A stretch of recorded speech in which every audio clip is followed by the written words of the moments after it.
My name is Amelia. I wasn't raised in a wealthy household, but I somehow managed to land a job and even get married. My husband's name is Edward, and he works at a luxury hotel. I really thought I was going to have a happily ever after. But I never imagined it would end up like this. It wouldn't be an exaggeration to say that my childhood home was below average in terms of wealth. I was brought up in such a home, but I don't hold even a speck of resentment towards my parents. They gave up all their luxuries for me, took me places to play, and taught me about the different cultures of those places. I wonder if they loved geography, but as a child, I often thought they were trying too hard for my sake. I didn't want to make my parents go through any more trouble for me. So, I decided that I would work as soon as I graduated from middle school. My mother would say to me, "You really should at least finish high school. It might be tough to find a job in the future," and my father would add, "That's right. We have enough saved to send you to high school." I was really happy about their feelings, but even more than that, I had a strong desire to make life easier for my parents as soon as possible. It's all right. The sooner I start working, the sooner I'll start earning more, I said, with little certainty. But just like my parents said, there was no guarantee that I would be able to find a job anywhere. At that time, I had a friend who was a foreign girl who had immigrated when we started middle school. Her name was Jessica, and like me, her family wasn't rich. Maybe that's why we got along so well and always played together. Since Jessica could speak some English, we managed to have conversations. Without realizing it, I was learning Spanish while talking with her. By the time I was in the 9th grade, I could hold conversations in Spanish pretty well. Perhaps it was my Spanish skills that did it, because, lo and behold, a certain travel agency decided to hire me. They saw value in my ability to speak Spanish. Jessica and I, having both left school after junior high, began working and gradually lost touch. But I was single-minded in my work, determined to earn money. As time flew by, I found myself at 26 years old. There was a lounge in a hotel that I frequently used for work. It was a high-end place, but cozy, and the snacks and coffee menu were reasonably priced. We would have our meetings there with the staff. At that time, the waiter working there was Edward. The hotel hosted many foreigners, so he seemed to speak Spanish as well. Sometimes I would be there with foreign guests too. Maybe it was because we both spoke Spanish, but something just clicked between us. Edward struck up a conversation, and before I knew it, we were in a whirlwind romance that led to marriage. For a girl from a poor family to get married, it's quite the deep feeling when you think about it. Regardless, I was expecting to start a new and exciting life. However, the reality turned out to be the exact opposite. When we were getting married, Edward had a request. "If it's okay with you, Amelia, I'd like to live within my family home." The reason was that Edward had lost his father a few years back, and he was worried about his mother living alone. His mother's energy levels were dipping, and it seemed like a good idea to have someone watch over her soon. Plus, at the time, I was a remote worker who could do my job from home. I guess that's why Edward thought it'd be convenient, since I was always home to keep an eye on his mother and manage the household chores. On the flip side, Edward often had long hours at work and wasn't home much. With his scarce days off, having me, a home-based worker, around must have seemed like a good arrangement to him. But I couldn't immediately agree to it. That's because, when I first went to Edward's family home to introduce myself before marrying Edward, his mother had gone silent after asking about my education. "Amelia, which university did you graduate from?" When I honestly replied, "Well, I didn't go to college. I only finished middle school." My mother-in-law just looked at me in silence for a while. It was clear from her expression that she looked down on me. "Oh, only middle school? Well, she said, eyeing me with disdain. Given this history, I figured living with her wouldn't go very smoothly. So, I mentioned it to Edward casually. "Edward, don't you think your mom doesn't exactly see me in the best light?" When I asked, he chuckled a bit and said, "Nah, that's not true. Mom trusts me, and I'm sure she's got no bad feelings toward my wife either." Hearing that made me think maybe I was overthinking things. Edward also promised that if anything came up, he'd speak to his mother on my behalf. With that assurance, I agreed to move in with his family. But once I actually started living there, things were far from perfect. It was like a slap of reality. Whenever Edward and I visited his family's house, his mother would speak to him with such warmth. "Edward, thank you. I'm so grateful you're living with me." And Edward would respond, "Of course, I knew it would help you out." From my perspective, they seemed like such a close mother and son. But towards me, my mother-in-law's attitude was completely different, cold even. "Well, Amelia, just make sure you don't hold Edward back," she'd say emotionlessly, as if she was instructing a servant. It was clear she still looked down on me. I can't help but think that. But at that moment, Edward stood up for me. "Don't worry, Amelia is doing a great job working, too." But when I mentioned this, my mother-in-law momentarily turned stern, a detail I did not miss. I figured I should just speak to Edward if things ever got troublesome and decided to handle it my way. Thinking things would work out since we were living together. We were family, after all, and I didn't want any weird vibes between us.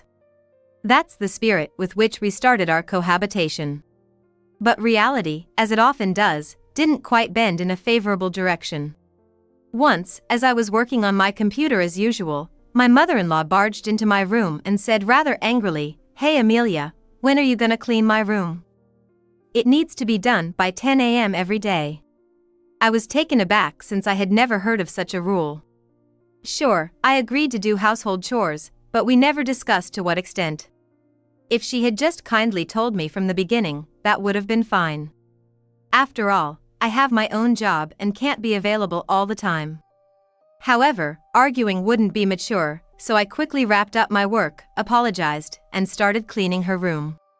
Meanwhile, my mother-in-law was just lounging in the living room, watching TV, and munching on snacks. Edward had expressed concerns about her mother's health, but she seemed well enough to clean her own room. I had imagined she might struggle with walking, but she was more sprightly than I thought. And once the cleaning was done, she was already commanding, "Now, get started on dinner, and I like it bland. I won't stand for anything too strong." She even told me to go shopping for ingredients right away. I thought it was too early to start prepping, but then figured I'd get it done and go back to my work. But when I returned from shopping, my mother-in-law was, unsurprisingly, still slacking off. It's hard not to get annoyed, but I chose to hold back and just get things done. Probably being tested by her. I believed she'd understand in time. But that hope lingered for months on end. There were days when the complaint was that I was 5 minutes late in getting the laundry in, or that the bathtub wasn't cleaned properly, nitpicking to an almost obsessive degree. Before I knew it, I ended up doing all the chores around the house. And yet, my mother-in-law just lazed around at her leisure. Honestly, if she has the energy to nitpick, she could very well do some chores herself. I started to worry that if this kept up, it'd start affecting my job, too. That was the last thing I needed, so I decided to wait until the evening to talk to Edward about it. Once my mother-in-law had gone to bed, I told him everything. "Hey, I think your mom just doesn't like me. I'm getting so tired of being constantly criticized." But Edward just chuckled and said, "Come on, that can't be true. Mom's a kind person. There won't be any issues as long as Amelia doesn't do anything strange. Please, try to get along with her." He just wouldn't believe me. Maybe it's because she's always doting on him and never complains to me. In fact, when Edward's around, my mother-in-law'd say, "Amelia, why don't you take a break and have some tea?" But even knowing that, there's a limit to my patience with this kind of life. I'm chased by household chores all day and end up having to work on my job at night. To be honest, my trust in Edward is starting to fade. If nothing changes, I might just collapse from all this stress. And then, in the midst of all this, my mother-in-law dropped a bombshell. "Amelia, I'll be away for about a week, in about 3 months from now, so make sure you keep the house in order, okay?" She sprang this on me out of nowhere, and when I asked, "What's going on?" she said, "Edward suggested we go on an overseas vacation." That's my boy, always knowing how much I love traveling abroad. I'm looking forward to it. I was stunned. Because Edward hadn't mentioned a word of this to me. And to top it off, it sounded like I was being left out, expected to stay behind and house sit. I needed to talk to Edward about this right away, so I brought it up that night. But his response was, "Oh, Mom already told you? But you're coming too, right?" It turned out we had our wires crossed. It seems my mother-in-law had lied to me. Even if Edward wants me to go, there's no way I can enjoy a trip with her. In frustration, I told him, "I don't want to go. I can't possibly have a good time with your mother." And then Edward completely lost it and lashed out, "Amelia, what the heck are you saying? How long are you gonna keep up this childish nonsense? I won't allow you to speak ill of Mom like that. You better reflect on this. It's a vacation abroad for crying out loud, and I want to enjoy it too," he retorted. I was just shocked. I can't believe he won't trust me this far. With things like this, staying in this house has become nothing but agony for me. So, to prove to Edward that what I'm saying is true, I decided to take action the next day. Edward was off work, so the three of us were having breakfast together. That's when I challenged my mother-in-law. "You're trying to exclude me from the trip abroad, aren't you?" My mother-in-law replied with a defiant tone, "Oh, did I say that? Amelia, if you want to come, you should just come along, right?" But Edward interjected. "Hey, Amelia! Don't you get it yet? Apologize to Mom. Why are you being so defiant? You're not a child anymore." Even so, what I said was the truth. I have a stronger desire to clear everything up. I really want Edward to understand. But before I could argue back, my mother-in-law gave me the worst insult. "Well, maybe Amelia should just stay home, right? It's too early for someone like you to travel abroad. You won't appreciate the experience with your lack of education. And besides, lazing around at home every day without working. Do you even deserve to go abroad? You know it, don't you?" I was floored. To think she still believed I was unemployed.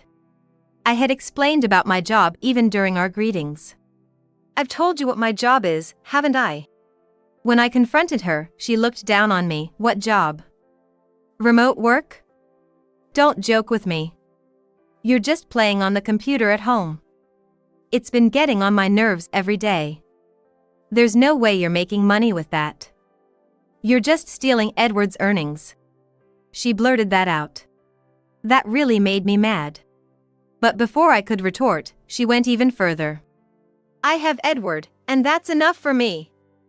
Edward can speak Spanish and works at a renowned hotel. There's no need to waste his earnings on a woman like you. Uneducated and unemployed.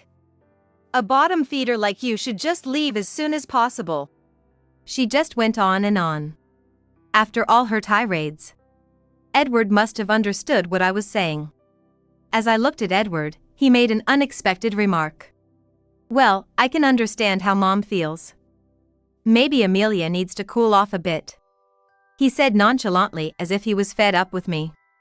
At that moment, I made up my mind. I can't follow this parent and child anymore.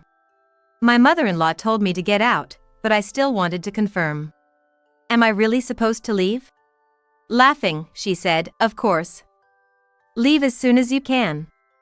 We don't need bottom feeders like you around." So I said, "Understood," and started preparing to move out. I just nodded to the two of them and left the house. As I was leaving, my mother-in-law called after me with a sneer, "Enjoy your poor life as it suits a bottom feeder like you. But they don't realize that retribution will come upon them." About 3 months after I left the house, around the time when they were scheduled to go on their trip abroad, my mother-in-law called me. "Amelia, I finally got through to you."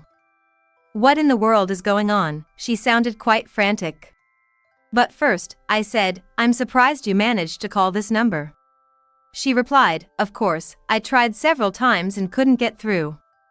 I even called your parents' house to get your new number. I did tell my parents that either Edward or my mother-in-law might call. If they do, they should call back at this number. What's wrong? I asked her. In a panicked tone, she said, "What's wrong?" We're getting all sorts of collection letters.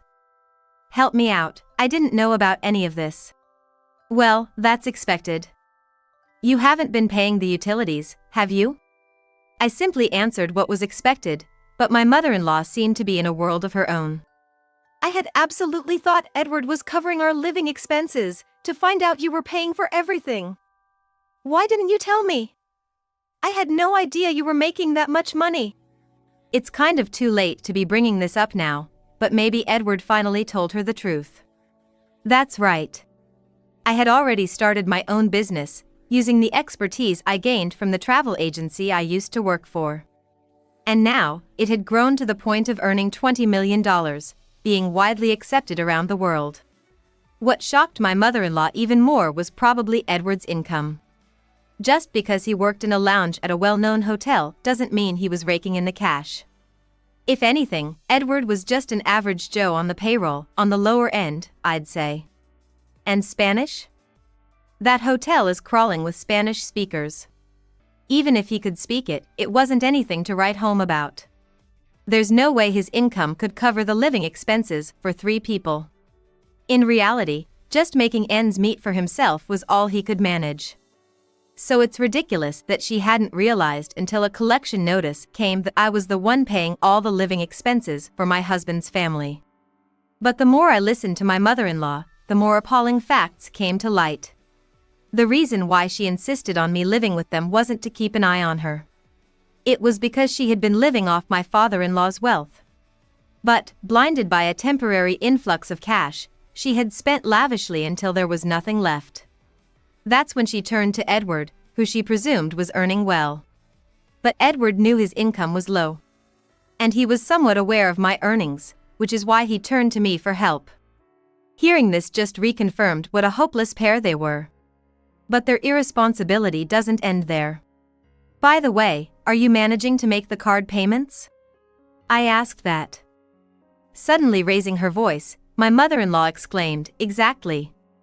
Both Edward and I have bills piling up. Since I moved in with them, I've started to receive more and more credit card statements addressed to both of them. The amounts due each month kept climbing, and before I knew it, they amounted to quite a sum. The level of their luxury spending was beyond me.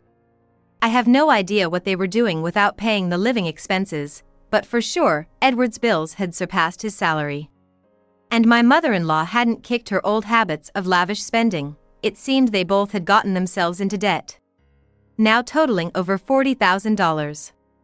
And what's more shocking is they thought Edward would somehow manage it, if it was just a bit of debt, as my mother-in-law put it, and Edward thought Amelia would take care of it if things got tough. The level of dependency in grown adults was appalling. Beyond exasperation, I was starting to feel the danger. So, when my mother-in-law brazenly said, "So, Amelia, you can sort this out for us, right?" I was astonished she could be so audacious. I made it clear to her. "After all that's been said and done, you're asking for help now? There's no way I'm helping." That's when Edward suddenly took the phone. "Hey Amelia. You're my wife, you have a duty to help us out. Do something, we can't pay this off." I couldn't fathom their nerve. But I did offer him a glimmer of mercy. "So, you want to come over? I might consider it if you do." He was immediately enthusiastic. "Oh yeah? You'll let us stay, and you'll sort out the money? Then let's do that. Where's your place? I'll head there right now." He was so eager, I had to be honest. "Well, if you can make it." "I'm in Hawaii right now. I have a vacation home here," I said. Both Edward and my mother-in-law couldn't hide their shock. "What do you mean, Hawaii? We can't afford to go there right now." Edward panicked. I calmly replied, "Huh? Weren't you gonna travel abroad? Just swing by Hawaii. Your mother would love it. And you did ask my family for my phone number, right? Didn't you realize it was an international number?" I added, "Oh, and don't forget the cost of this call. It adds up if you're on for a long time." And to drive the point home, I said, if we get divorced, I might think about helping with the money. To that, Edward was quick to reply, all right. I got it. Let's just get divorced first then. Seems he had realized his debts were not something he could exchange for anything. So, I told him I'd deliver the divorce papers once I got back to California and ended the call. Was it about a week later? I had returned to California, made sure to have the divorce papers properly written up, and the divorce went through without a hitch. Edward looked quite gaunt, so I guess he's been living pretty lean these last few days. But he mentioned something at that time. Turns out, he had been counting on my money for the overseas trip as well. Hearing that didn't even surprise me anymore. They probably thought I would pay off their debts. But of course, I had no intention whatsoever of doing that. What I proposed was, first of all, for both of them to stop living so lavishly. And then, for Edward and my mother-in-law to work their tails off. I told them if they did, they could eventually pay off the debt and at least manage the bare necessities. When Edward heard this, he lashed out, hey, that's not what you promised. You were supposed to think about the debt. But I was like, that's why I did you a favor, by thinking of a way for you guys to handle your debt repayment. So, good luck. Once you can afford to travel abroad again, I'll invite you to my Hawaii villa, I said with a touch of sarcasm, and left their place. Afterward, they both seemed to be working themselves to the bone from dawn till dusk, barely scraping by. It's probably a good lesson for them, since they've had it easy until now. On a different note, I heard that Jessica also built a house in Hawaii, and I had a reunion with her after so long. She took up a job that took her around the world after graduating middle school and now seems to be a company president just like me. She had her parents come over to the house she bought and they are living it up together. So, I called my parents over from California and we started living here. Now, I sometimes visit Jessica's place. We both feel blessed to be able to give back to our parents, and we encourage each other as we work hard at our jobs.